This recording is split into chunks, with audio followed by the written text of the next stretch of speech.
Assalamualaikum warahmatullahi wabarakatuh. Pemirsa dimanapun berada, alhamdulillah jumpa kembali dengan saya. Kali ini kita akan membahas kaidah tafsir yang ke-10. Bismillah, alhamdulillah. Wassalatu wassalamu ala rasulillah wa ala alihi wa sahbihi wa mawalah. Wa la hawla wa la quwata illa billah, amma ba'd. Kaidah yang ke-10 berbunyi al-ibratu bi umumil lafzi la bi khususis sabab. Sekali lagi, al-ibratu bi umumil lafzi la bi khususis sababi. Jadi dasar dalam memahami sebuah teks adalah keumuman teks, bukan berdasarkan pada kekhususan sebab hadirnya teks tersebut. Jadi sebenarnya kaidah ini sering dibahas di ulumul Quran, dikaitkan dengan kaidah asbabun nuzul. Namun kaidah ini berkaitan ya dengan teks, ya maka kita masukkan dalam pembahasan kita terkait kaidah tafsir. Nah, penjelasan kaidah bahwa apabila di dalam satu ayat ya, terdapat sababun nuzul yang sahih, sedangkan lafaz yang mengandung pengertian yang lebih umum dari sebab nuzulnya, maka pendapat yang benar adalah pendapat yang membawanya pada lafaznya, selama belum ada dalil atau qarinah penjelasan yang mengkhususkan keumuman lafaz tersebut. Jadi anak-anakku, jika kita mendapatkan sebuah teks Al-Quran, ya, kalau Al-Quran, ya, sebab yang menjadikan turunnya Al-Quran atau kejadian yang melatar belakangi turunnya Al-Quran itu disebut dengan asbabun nuzul. Ya, kalau ya latar belakang kejadian atau pertanyaan yang menjadikan hadirnya sebuah hadis Rasulullah Shallallahu Alaihi Wasallam, maka disebut dengan asbabul wurud. Ya, jadi ada dua istilah, ya, asbabun nuzul dan asbabul wurud. Asbabun nuzul ya digunakan oleh para ulama untuk menunjukkan latar belakang turunnya sebuah ayat Al-Quran. Sedangkan asbabul wurud digunakan untuk menjelaskan latar belakang hadirnya hadis Rasulullah Shallallahu Alaihi Wasallam. Karena itu penting ya bagi siapapun yang ingin memahami Al-Quran atau hadis untuk menelusuri, mengkaji, melihat adanya asbabun nuzul atau asbabul wurud. Sekalipun perlu saya tekankan bahwa tidak semuanya Al-Quran memiliki asbabun nuzul. Dalam artian adanya riwayat yang sahih yang menegaskan keterkaitan turunnya ayat Al-Quran. Ya, karena itulah kenapa kita harus mampu melihat ya selain riwayat-riwayat yang ada, juga kita perlu melihat latar belakang ya termasuk juga sejarah ketika itu saat turunnya Al-Quran. Nah, ketika kita mendapatkan teks Al-Quran atau hadis Rasulullah SAW, ini hadir disebabkan adanya latar belakang tersebut, dan latar belakang ini terkait kejadian atau pertanyaan tertentu. Ya, sedangkan teksnya ya ini berbentuk umum, maka kita memahami ya terkait tersebut adalah berdasarkan keumuman teks tersebut. Jadi bukan kekhususan sebab tersebut. Jadi pahami ya. Jadi contohnya misalkan ya, kalau di kita misalkan ada undang-undang atau ada aturan ya, misalkan di pesantren ya, dulu sebelum ada kejadian pencurian itu ya aturannya tidak ada keterkaitan pencurian tersebut. Namun sejak ada kejadian pencurian itu, kemudian pengurus pondok membuat aturan bahwa barang siapa kedapatan mencuri dan terbukti, maka dia dikeluarkan dari pondok pesantren. Nah, maka hadirnya aturan ini disebabkan adanya satu kejadian khusus, yaitu apa? Pencurian. Namun ya hukum atau aturan ini berlaku umum bagi siapapun yang melakukan pencurian, ketangkap, terbukti di pondok tersebut, maka dia dikenakan hukuman tersebut, yaitu dikeluarkan dari pondok. Sekali lagi bahwa tidak semuanya ayat Al-Quran itu memiliki asbabun nuzul. Bahkan kalau kita mau membuat presentasi Ya, ada beberapa catatan, misalkan Al-Wahidi menjelaskan bahwa jumlah asbabun nuzul sekitar 472 ayat. Itu berarti setara 7,5% dari seluruh ayat Al-Quran. Sedangkan menurut Imam Asyuti, asbabun nuzul atau sababun nuzul sekitar 888 ayat atau sekitar 14% dari total ayat. Artinya tidak sampai 20%. Nah, itulah sebabnya kenapa menjadi tidak bisa dipertanggungjawabkan jika ada sebagian pendapat yang mengatakan bahwa asbabun nuzul itu adalah illah atau alasan turunnya Al-Quran. Ya, sebab jika demikian ini akan menjadikan bahwa yang berlaku adalah kaidah al-ibrah bi khususis sabab la bi umumil lafzi. Ya. Maka kenapa kaidah yang kita bahas ini adalah penegasan pentingnya kaidah yang berbunyi al-ibrah bi umumil lafzi la bi khususis sabab. Nah, sepakat para ulama ya teman-temanku ya terkait dengan kaidah asbabun nuzul ini ya bahwa jika antara sebab dan ayat yang turun sama umumnya, maka hukum terkait ayat tersebut berlaku umum. Artinya apa? Jadi latar belakang ayat itu turun karena ada sebab-sebab yang umum. Jadi menjadi problematika umum bagi masyarakat. Ya. Dan ayat yang turun juga memakai redaksi yang umum juga. Ya. Maka tentu sepakat para ulama ini berlaku secara umum.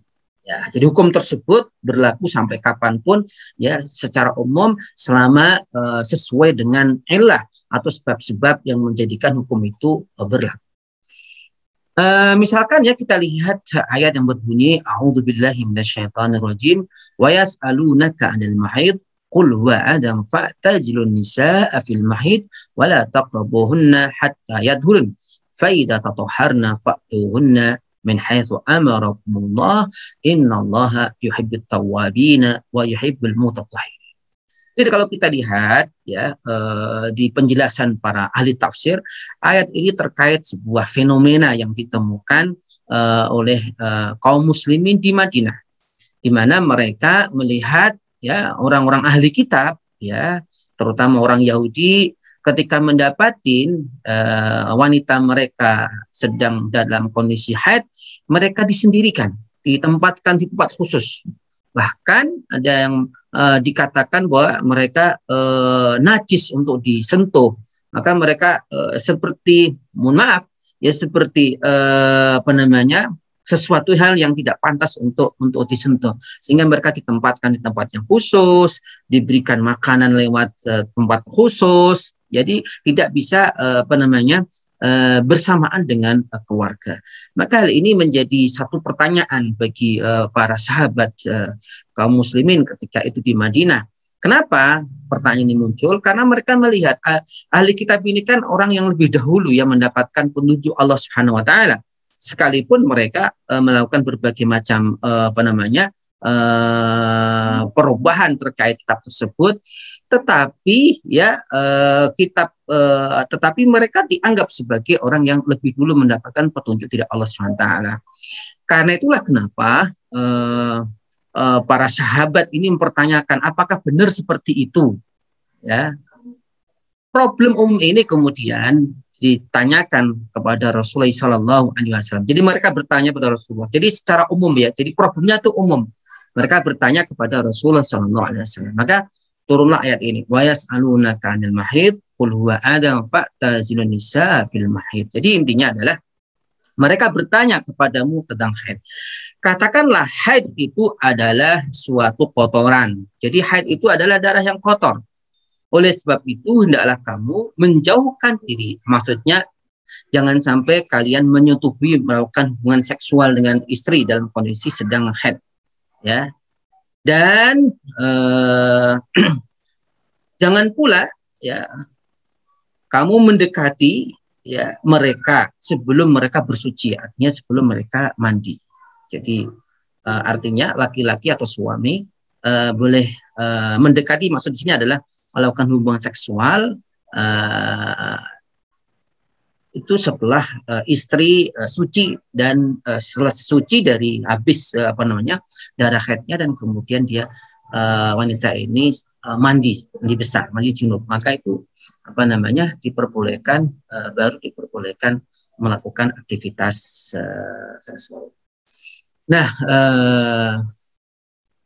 teman-teman, di sini ada beberapa catatan yang perlu saya tegaskan di sini ya, bahwa Allah menegaskan fa'tazilun nisaa fil mahid. Al-mahid di sini adalah tempat keluarnya darah haid. Artinya apa?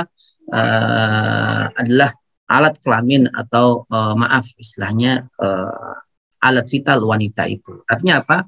Jadi laki-laki tidak masalah ya menggauli atau bercumbu dengan istrinya ya, selama dia tidak melakukan aktivitas seksual ya,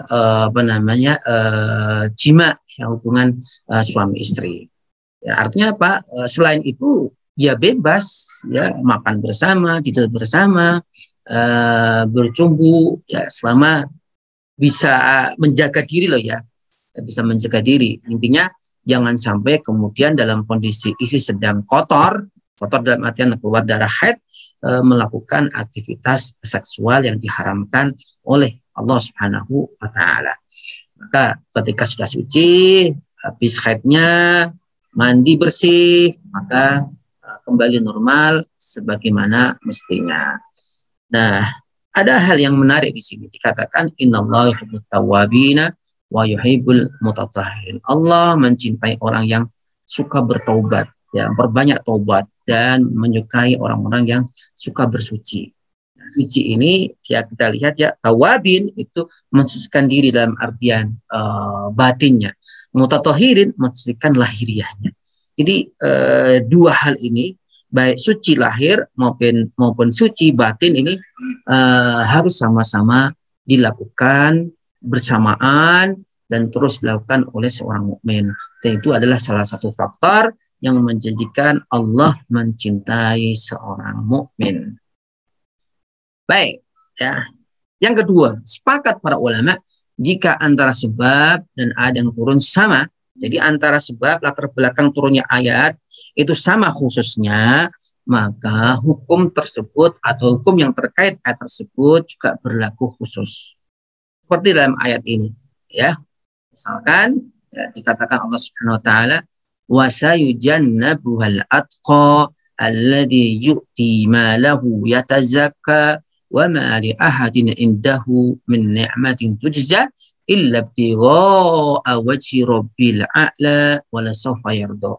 Dan kelak akan dijauhkan orang-orang yang paling takwa dari neraka itu, yang menafkahkan hartanya di jalan Allah untuk membersihkannya, padahal tidak ada seorang pun memberikan suatu nikmat kepadanya yang harus dibalasnya, tetapi dia memberikan itu semata-mata karena Allah Subhanahu wa Ta'ala, dan kelak dia benar-benar mendapatkan kepuasan. Nah, ayat ini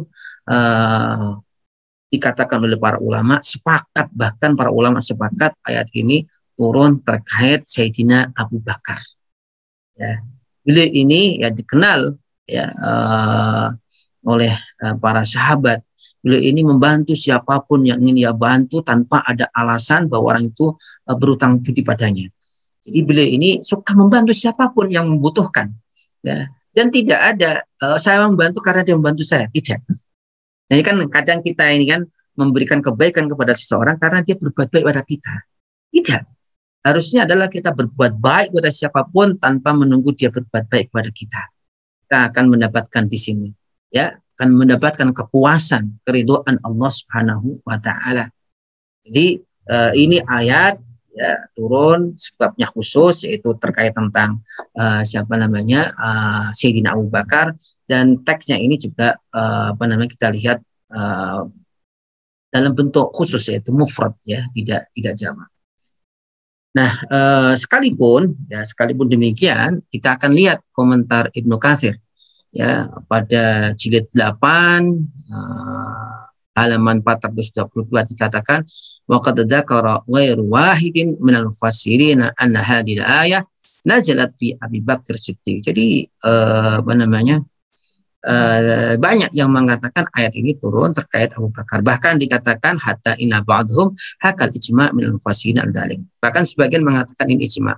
Wala syakka anhu dakhilun fiha. Ya pasti ya Abu Bakar masuk dalam kategori ayat yang kita bahas tadi. Wal aula wa aula al ummah, ya ini pendapat beliau, wa aula al ummah bi ummiyah. Tapi dalam pendapat beliau ini ayat ini mencakup siapapun, ya tidak hanya Abu Bakar tapi terkait semua umat yang melakukan kebaikan bukan karena dia diberi kebaikan orang lain tapi karena betul-betul mencari ridho Allah Subhanahu wa taala.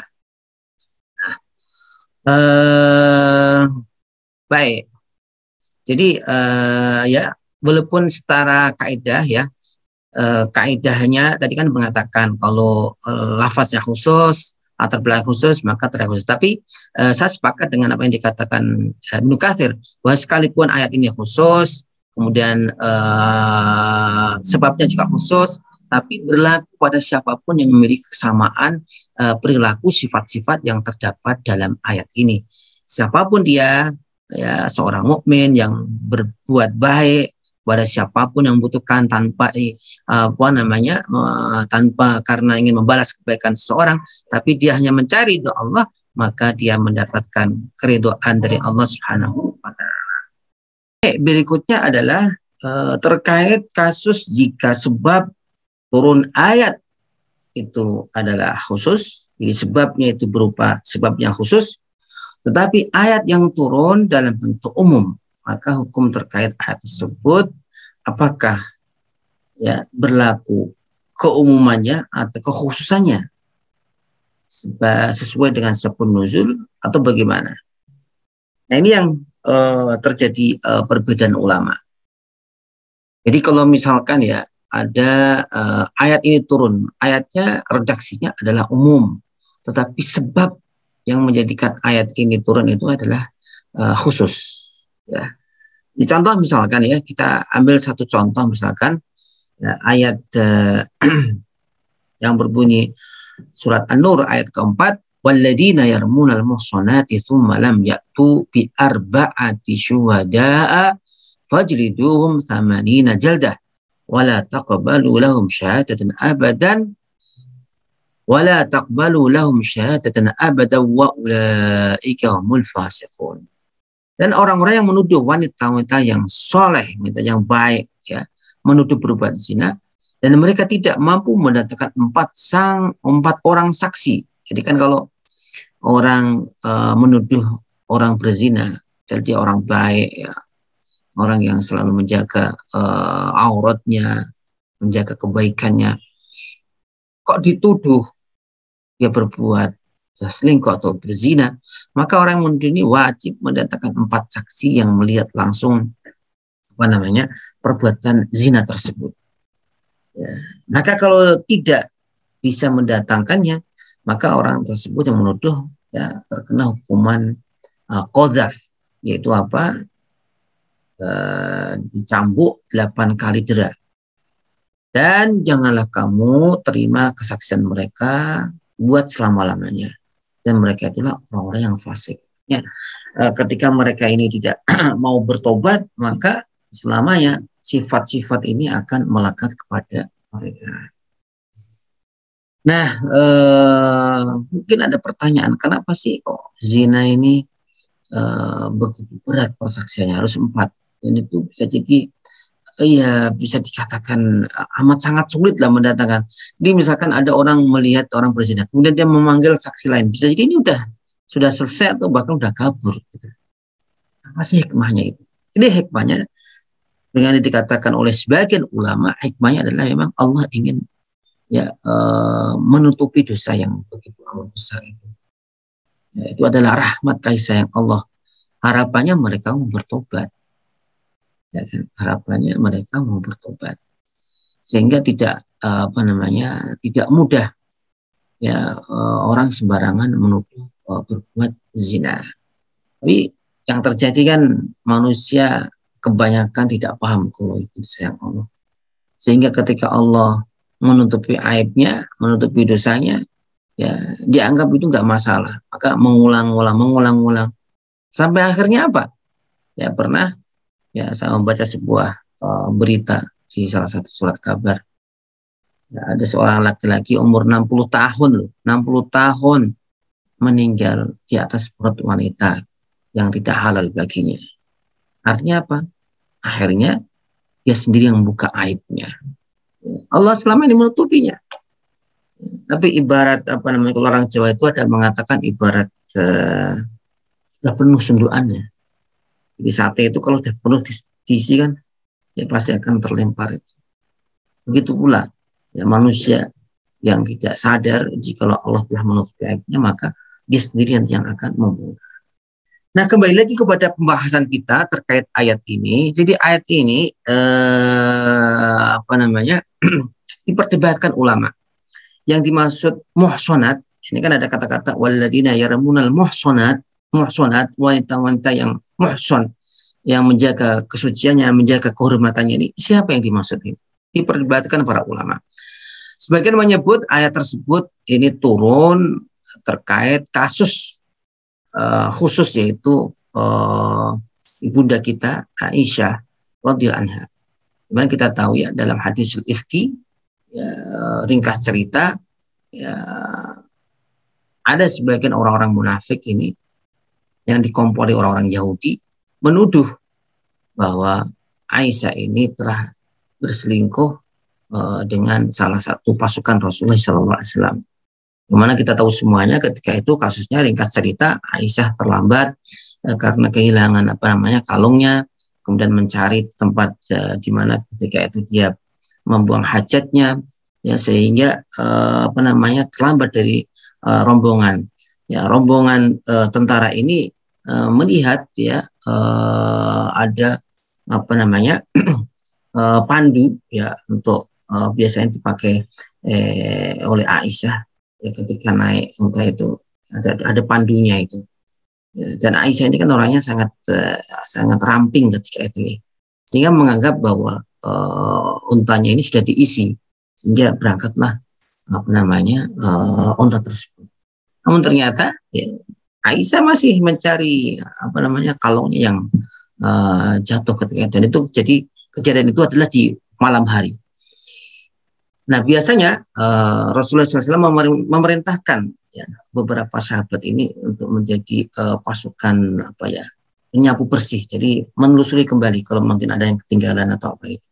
Dan benar, ya, sahabat ini melihat, jadi siapa ini? Dia tahu ketika itu dia tahu Aisyah, maka kemudian dia menundukkan pandangannya dan mempersilahkan Aisyah apa namanya naik onta, kemudian diantarkan. Nah, muncul rumor. Kalau sekarang diviralkan, sengaja diviralkan berita hoak oleh orang-orang Yahudi dan orang-orang munafik bahwa Aisyah telah berselingkuh. Banyak yang menuduh ya orang-orang itu ya mereka Aisyah telah berselingkuh. Maka turunlah ayat ya surat An-Nur yang mana menegaskan kesucian ibunda Aisyah radhiyallahu anha dari berbagai macam tuduhan. Nah, lalu bagaimana orang yang menuduh Aisyah ini? Ya, apakah terdapat hukuman tertentu atau bagaimana? Atau sama? Ya kan dalam ayat ini kan jadi orang yang menuduh. Taruhlah ini diartikan Aisyah ya. Orang yang menuduh Aisyah itu dia harus mendatangkan 4. Jika tidak, maka dia terkena hukuman 80 kali cambukan dan tidak diterima selama-lamanya persaksiannya. Nah ini. Nah, apakah ini berlaku hanya khusus terkait orang menuduh Aisyah atau tidak? Dan maka kalau kita melihat apa namanya kaidah yang kita pakai di sini yaitu adalah al-ibrah bi umumil lafzi la bi khususis sababi, maka jelas ya sekalipun ayat ini jika benar riwayatnya adalah terkait kasusnya Aisyah secara khusus, tetapi keberlakuan hukum ini ya berlaku bagi semua orang, siapapun dia menuduh wanita yang terhormat, wanita mau menjaga kesuciannya, dan dia tidak bisa mendatangkan 4 saksi atas tuduhan tersebut, maka orang yang menuduh ini dihukum ya dicambuk 80 apa namanya cambukan 80 kali. Sama ini najar deh.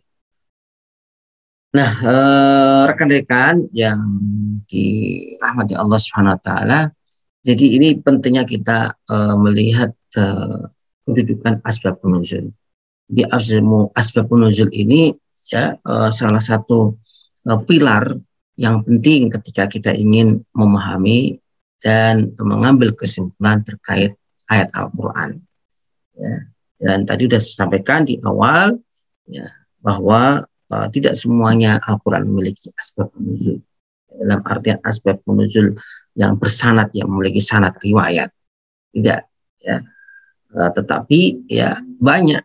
Ya, bahkan mungkin bisa tadi saya katakan ya kurang lebih 90 atau 85% ayat Quran itu tidak memiliki asbab nuzul. Karena itu penting ya untuk kita bisa menelusuri secara sejarah ketika itu saat itu kondisinya seperti apa. Tujuannya adalah agar kita mampu memberikan setting pemaknaan yang tepat dan memang sesuai dengan apa yang menjadi tujuan daripada ayat tersebut. Baik, anak-anakku semuanya, terima kasih atas perhatiannya. Assalamualaikum warahmatullahi wabarakatuh.